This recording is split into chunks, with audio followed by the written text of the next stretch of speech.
very warm welcome to the program. I'm Felicity Ezewike. ECOWAS is under pressure. Its authority is being questioned, and its future remains uncertain as West Africa contends with coups, broken democracies, and weakening regional cooperation. As member states struggle to agree on any political program.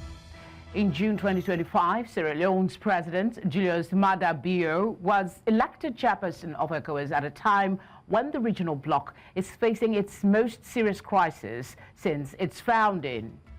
This is why one slaughter had to jump in to discuss the timely question on the African report by Patrick Smith. And it is, can Bio bring stability to West Africa a second time? This is not the first time he stepped into chaos. Bio helped lead Sierra Leone out of civil war in 1996 and later guided it through a peaceful democratic transition. Though short-lived, it was an important qualifier. He almost immediately held multi-party elections after the coup, handing power to former UN official Amadi. But now, the challenges are bigger and they go far beyond his borders. Can Bio rally a divided ECOWAS? Can he calm tensions with the breakaway Sahel states? And can he lead abroad while managing deep political tensions at home? That's our focus on One Slot today. Let's get to it. My guests for this conversation are Dr. Gnaka Lagoke, Associate Professor of History and Pan-African Studies, Lincoln University. We also have joining us Dr. Amadi, Director, the Abuja School of Social and Political Thought. Gentlemen, thank you very much for being here. It's looking like we just have Professor Lagoke, I beg your pardon. Professor Lagoke, good evening, sir. Yes, how are you? Good evening. I'm fine. Thank you for being here today. Do we have Dr. Amadi as well? Good evening to you, sir.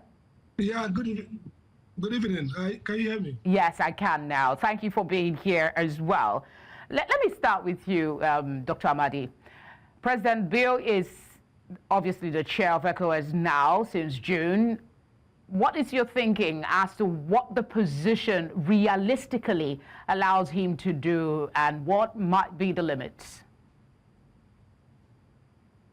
Well, thank you for having me. I think it's clearly ECOWAS is a big, relatively big and consequential organization. But again, it comes with a lot of experience, having been military coups and now also into democracy. I think it comes with a lot of experience, understanding of the West African political terrain, what he can accomplish. I think a lot, to the extent that he has the backings of Nigeria and Ghana and the other countries. And again, I think Sierra Leone now is a little bit more stable. I was there for 2 weeks to do training for the security formations, and I see a leader who is focused on transforming his country, moving from the past of military rule, of civil war and conflict, and engendering a better civic relationship, managing the ethnic conflicts, and trying to create institutions that are civil in nature and able to produce human rights and good governance for Sierra Leoneans. I think with that background and commitment and passion, he will be a good image right now for ECOWAS, especially with President Buhari's President Tinubu's more bullish approach during the period of problem with the 3 other African states who have now gone out of ECOWAS, so to say. I think he has the personality to perhaps engineer a reconciliation, try to rebuild, and see if he can bring back Burkina Faso, Niger, and Mali. The limitations are obvious. ECOWAS has always lacked that level of traction in terms of, you need some both economic power, you need some leverage, and that leverage doesn't seem to exist in terms of what Sierra Leone and its presidency can bring to the other countries like Burkina Faso, Mali, to cause a shift in the context of global power play in Africa. So he's limited quite in what he can do, but he has got good prospect to start off based on his profile, his own current commitments, and the fact that the other West African leaders will support him. And he has got a better profile as somebody who perhaps could steer ECOWAS a little bit different than maybe the former chairman of the heads of states has done. Professor Lagoke, Dr. Amadi has talked about the experience, and I mean, he does have that, but some would argue that it's pretty limited and for a very short time, and that it was not as lasting as one would expect, even though he did do it. Do you think that is the primary reason ECOWAS leaders chose him at this particular moment of regional crisis, or there were other regional considerations that led to his emergence? Yeah, I think I like your question, and I think that it is my observation because initially there was a talk that the Senegalese president Diomaye Faye be the chairman of ECOWAS, and then later on they chose the president of Sierra Leone. So my suspicion is that he has a military background, and then he was in power, left power, and came back to power through elections. So I think that they may have chosen him because of that. But I don't think it is sufficient for him to do what he's supposed to do, or for ECOWAS to do what ECOWAS needs to do, because ECOWAS need like a structural transformation. And I don't know if he has the credentials or the desire or the vision to really transform ECOWAS. All right, Dr. Amadi, what immediate challenges will define his chairmanship? I mean, in his home country of Sierra Leone, we know that there are lots of issues and political turmoil, protest, and, you know, anger over how the economic situation is. Will that be more defining for his leadership of ECOWAS, how he handles that, or what he does with the authority he has now? Interesting question. I think, look, the major defining issue would be ultimately security. I mean, look, the economic issues are there, but the insecurity crisis in the West African region would also affect the economic outcome. And so I think he first has to prove that he can offer a new vision, a new idea as to how we can manage the crisis of insecurity.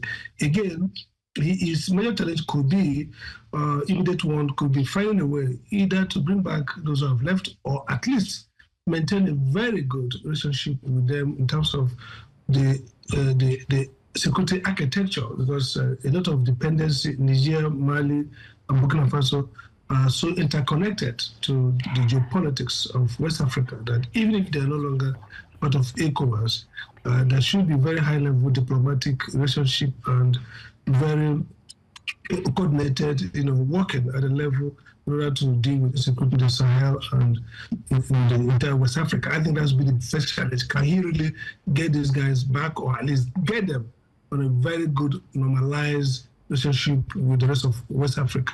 Again, he is going to also find a way to engender more economic transaction within the ECOWAS region. We talk about the crisis, if you're flying through Nigeria to Sierra Leone and through Ghana and all the West African countries, you see one economic zone not well utilized. And so the question of poverty fits into conflict. And West Africa today is perhaps the poorest and the most conflicted part of the world. And so the challenge for ECOWAS and its leader will be how much why we deal with insecurity to make sure the region is not overrun with insecurity, especially from extremists.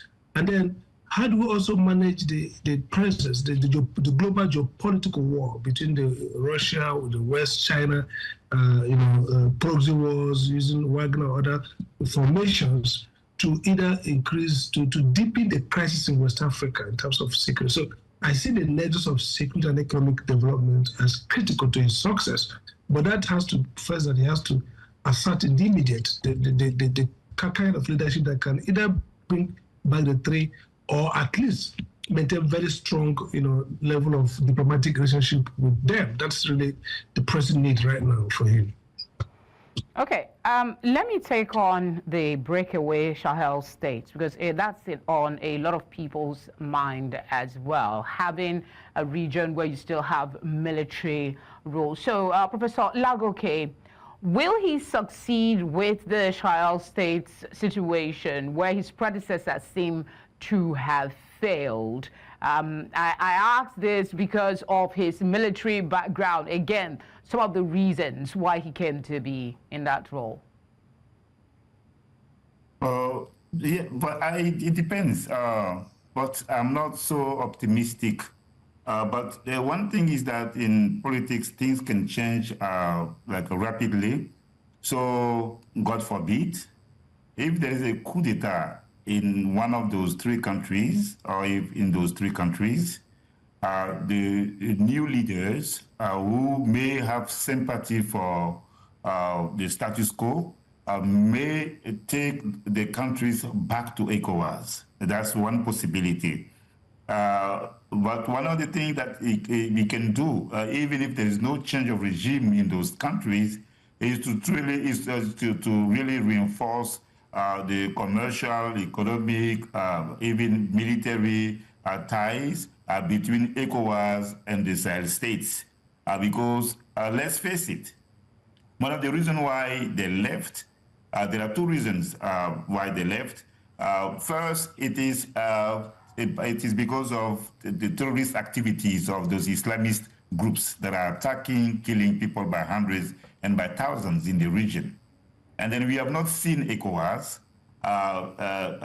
taking the lead in order to put into place a military force to go like a high command, a high command to go and fight against terrorism. We have not seen that. If it does that, then it will be restoring the credibility of ECOWAS. Maybe the leaders of the Sahel state can listen to him.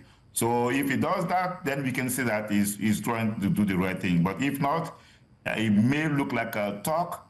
Yes, we're going to come and talk to the Sahel states. But listen, as we speak, there are still some sanctions against those countries, and that's why they left ECOWAS. But they're still a member of the West African Economic Monetary Union, which is a grouping composed of Francophone countries. So beyond that, one of the things that I may suggest is that they have to understand that the people want the eco reality, and if the new chairman can understand just among head of states, leaders of the different grassroots on pressing like a new voice. So if they can engage that kind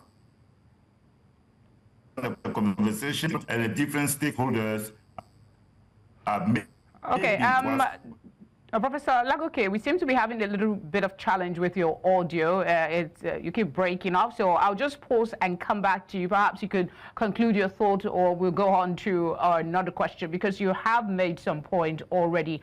Dr. Amadi, I'm also a little unsure if I heard your response to the second part of the question I asked about, his performance at home. That's Bill's performance at home. So I'm going to rephrase that and ask, how would his performance at home impact the acceptance of his and respect for his new role as ECOWAS chair? Will that give him some more leverage?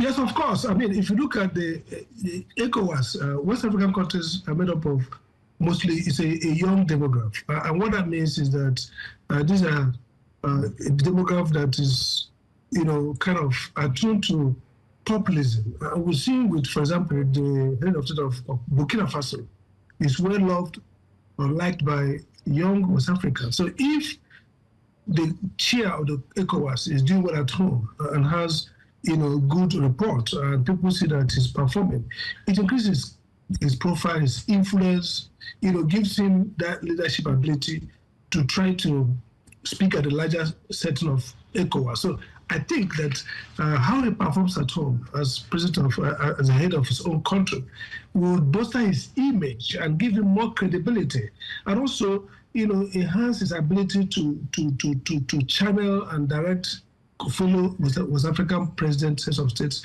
towards a strategic direction.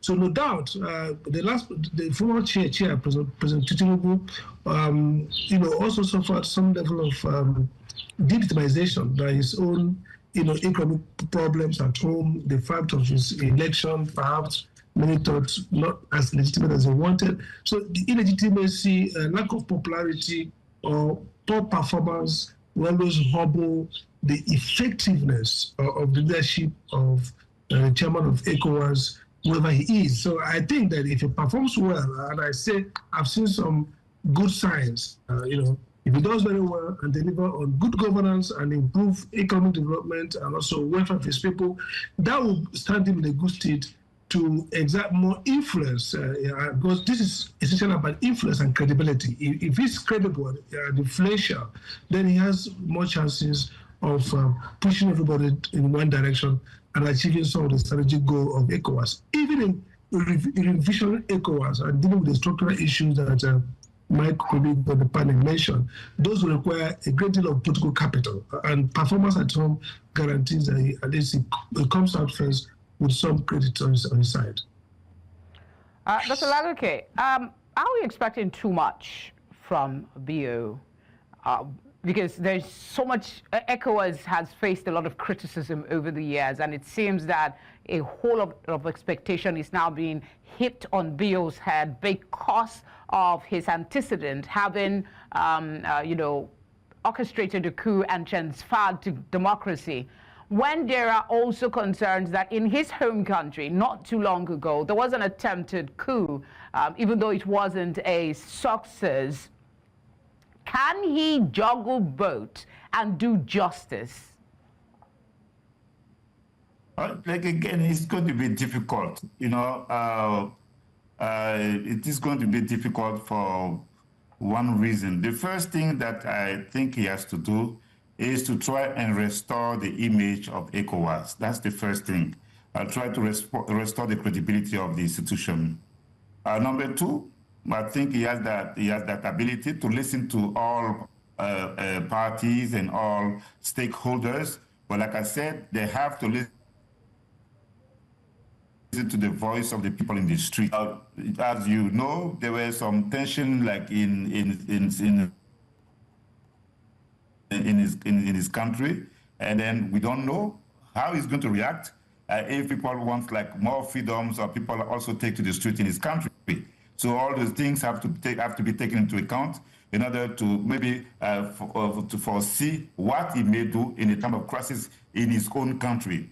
Now, talking about the regional aspect, one of the things that ECOWAS countries need to do for them to be serious, they have to contribute. You cannot count on the Europeans to come and fund your regional grouping, and then you're going to think that you can do things independently, because ECOWAS is it has been manipulated by the Europeans, particularly France, and then that's why many people are denouncing that institutions. That's why many people think that the Sahel state did the right thing by breaking away from that institution. So this is what I say, and then I'm not too optimistic, because he cannot do that alone. Listen, I'm from the Ivory Coast, and then the president of Ivory Coast is going to run for the 4th term. So that's an issue. How the new president of, the new chairman of ECOWAS, how he's going to deal with that. So he does not have much leverage. And so we have to know that. What he's going to do with regard to Togo, where the country is in tension because people are taken to the street because there was a change of political system there. So these are all the challenges we have to see so that we should not be too optimistic. All right, Dr. Amadi, I actually had another question for you before Professor Lagoke spoke. So I don't know if I should just ask the two of you that same question. Restoring the credibility of ECOWAS is something that I hear across board. That is one way to get back its powers. But how would he do that? A deeply fractured organization that has struggled to even maintain some sort of authority over the years. How will Bill, in the short time that he's going to be in leadership, restore that credibility? Let me start with you, Dr. Amadi, and then I'll come back to you, Professor Lagoke. Well, I think a difficult thing to do. First, West Africa, unfortunately, a small enclave that ought to be together, lacks common civic consciousness. So, unlike Europeans, the EU, there's a sense of common citizenship, and therefore it's easier to mobilize and create a common vision. So, what will he do? I totally agree that the first thing to do is to conceive of ECOWAS as independent. Totally today, if you do a poll, young West Africans don't think ECOWAS, don't reckon ECOWAS as a credible institution for purpose of either development or liberation or whatever that is, people want. There's a disconnect. It's a sense that this is basically an institution that is, dependent on the West. And secondly, the ECOWAS lack of engagement with the issues that matter. Think around democracy and good governance. They rarely can call themselves out for not doing what they ought to do, or, for example, coup attempts or come to power illegitimate means. ECOWAS has not been very, up there fighting for the people and trying to entrench a sense of democracy. So I think the first thing it can do, perhaps, would be some kind of clarity as to what ECOWAS stands for in terms of dealing with legitimacy and democracy, because there is now a threat of democracy declining massively in West Africa. And examples of these three countries that, especially Burkina Faso, that people are perhaps thinking that they're getting it right or hailing their new leaders, is a dangerous one. So he has to first flag that as a priority. If ECOWAS becomes more credible and consistent in how they react to the issues of democracy, accountability, peer review, real practical peer review, and ability to perhaps sanction one another, then they will be able to restore the image of ECOWAS as a credible institution for the future of West Africa. I think that's really a low-hanging fruit.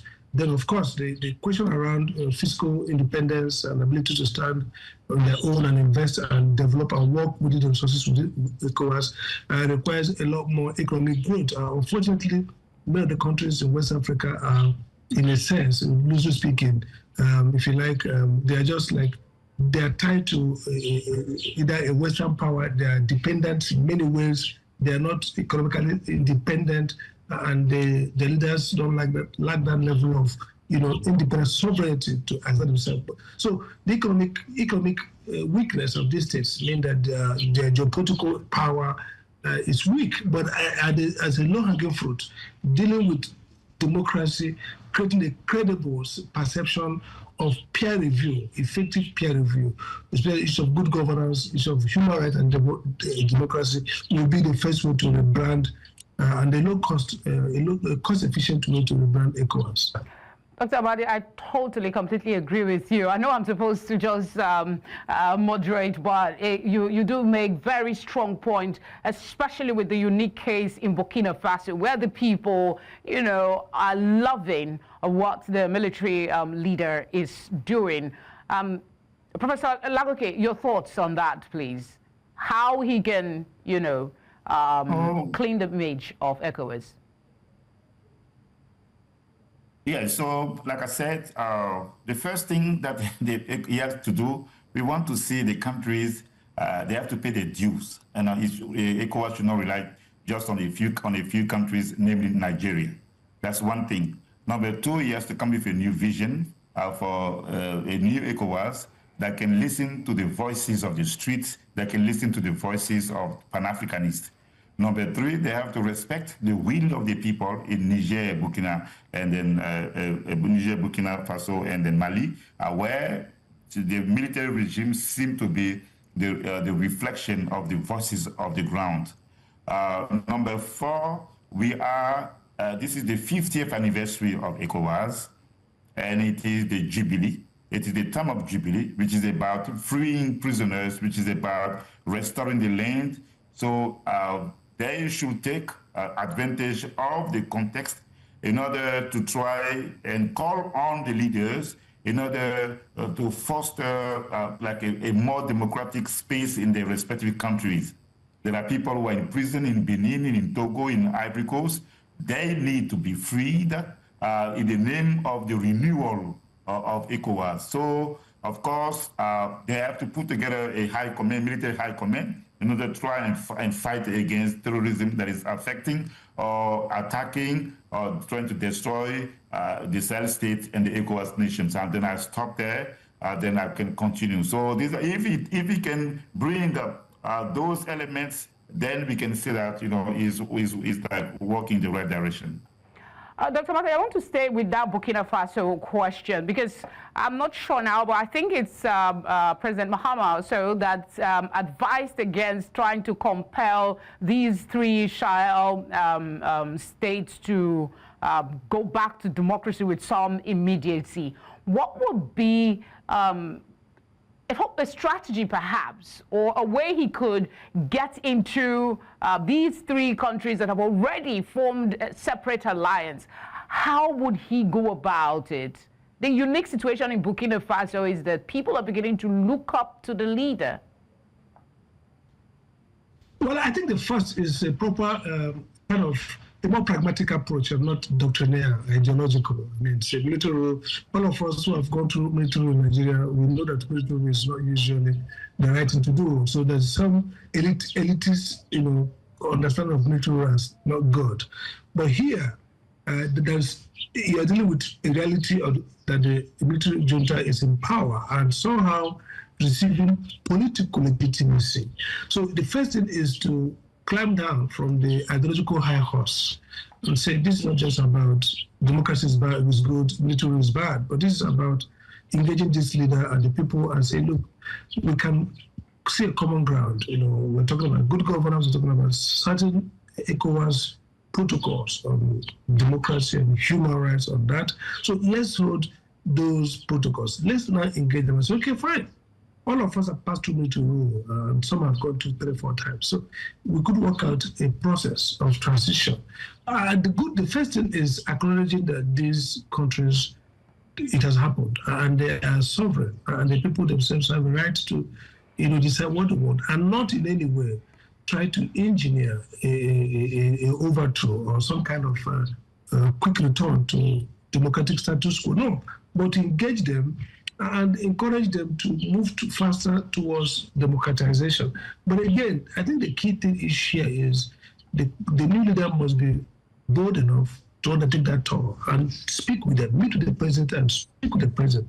The most important thing is, look, they could remain military governments perhaps and still be in ECOWAS. There's nothing that says that even though ECOWAS protocol talks about democracy is going through a lot of changes globally. There's crisis everywhere around democracy.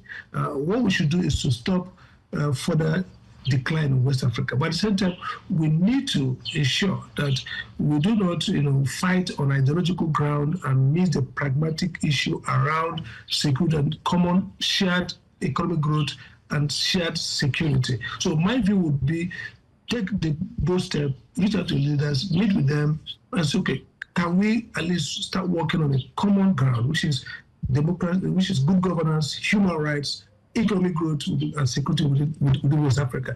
And then over time, we'll see whether we can get you guys back to democracy. And that also depends on if we show in other West African countries that democracy is working.